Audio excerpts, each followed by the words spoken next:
اس پر اجماع امت ہے کہ رکوع تک کوئی شخص شریک ہو جائے تو اس کو رکعت مل گئی. واجد الرکوع واجد الرکعہ، امت اور ائمہ اسلام کا اس پر اجماع ہے. اگر امام کا رکوع اور مقتدی کا ایک چمک کے لیے بھی شریک ہو گئے تو وجد الرکوع ووجد الرکعہ، رکوع مل گیا اور رکوع ملنے سے رکعت مل گئی. لیکن اسلام کے کسی امام نے یہ نہیں کہا کہ آپ اتنی دیر سے آئے کہ آپ کو رکوع ہی ملتا رہے. نہیں، تکبیر تحریمہ تکبیر اولیٰ کی فضیلت تاکیدات اتنی زیادہ ہے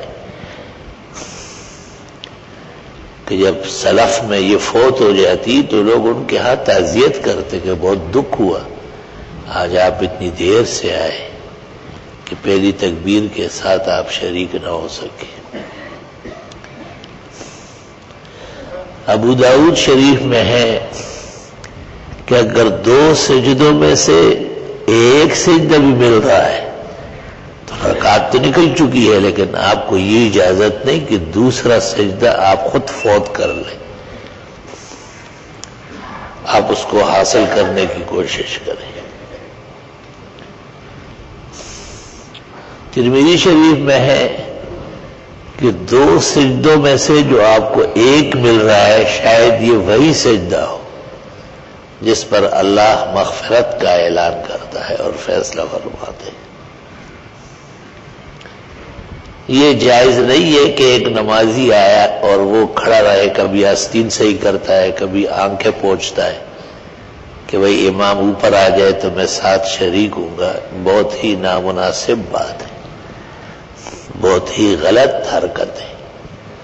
اور کیا گردان پڑھتے ہو. آپ کو پتہ ہے کہ عصر کی نماز ہے، 4 رکعتیں فرض ہے، بس اللہ اکبر اللہ اکبر کر کے جس رکن میں امام ہے اس میں شریک ہو جائیے.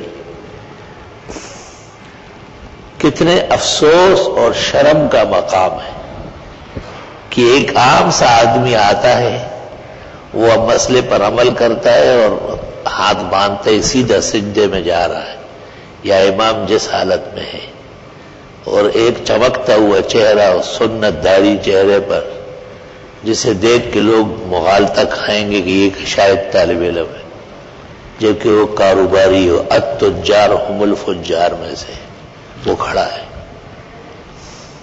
اس کو ذرا دیر سے شریک ہونا ہے، ٹھیکیدار بنا ہوا ہے دین کا. شرم تم کو مگر نہیں آئی. کچھ حیا شرم تہذیب پیدا کرنا چاہیے، تم سے لوگ دین سیکھیں گے. تم یہ مت سمجھو کہ تمہاری حرکتیں چپتی، سب کچھ پتہ چل جاتا ہے. الحمدللہ اول تو طالب علم کی رکعت فوت ہی نہیں ہونا چاہیے. وہ کرتا کیا ہے؟ وہ چکی چلا رہا ہے، کہیں جھاڑو لگا رہا ہے کہ کھانا پکا رہا ہے. یہ دنیا کے لوگ غریب پسے پسائے رہتے ہیں، کوئی گاڑی گڑی کر رہا ہے، کوئی گھر سے نکلتا ہے. آپ کو تو اللہ تعالیٰ نے ادارے میں رکھا ہے. آپ کا تو سب سے ایمان کے بعد اہم مرحلہ نماز کا ہے. اصولیین کہتے ہیں نماز وہ ہوتی ہے جو باجماعت پڑھی جائے، کامل و اکمل نماز ہے. بہت احتیاط کی ضرورت ہے، کمی کوتاہی نہایت نامناسب ہے. الحمدللہ رب العالمین.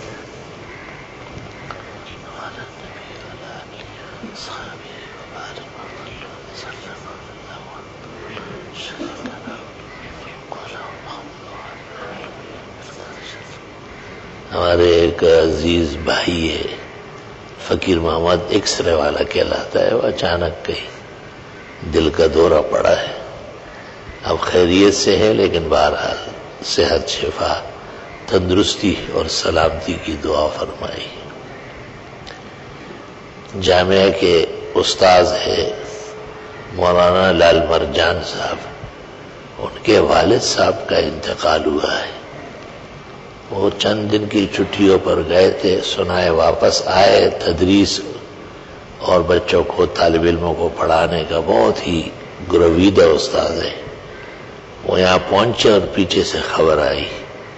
اللہ تعالیٰ مولانا کے والد مرحوم کی مغفرت فرمائے اور مولانا کو اور ان کے جملہ غم گساروں کو اللہ تعالیٰ تسکین و تطمین نصیب فرمائے اور بقیہ حوادث و ہموم سے اللہ انہیں بھی اور ہمیں بھی سب حاضرین کو اور ان کے غائبین کو بھی محفوظ فرمائے. صلی اللہ علیہ. السلام علیکم ورحمۃ اللہ وبرکاتہ. محترم ناظرین اکرام، مفتی ظفر علی خان صاحب کی ویڈیو دیکھنے کے لیے اور سننے کے لیے، ان کے بیانات کو سننے کے لیے ہمارے چینل کو سبسکرائب ضرور کر لیں.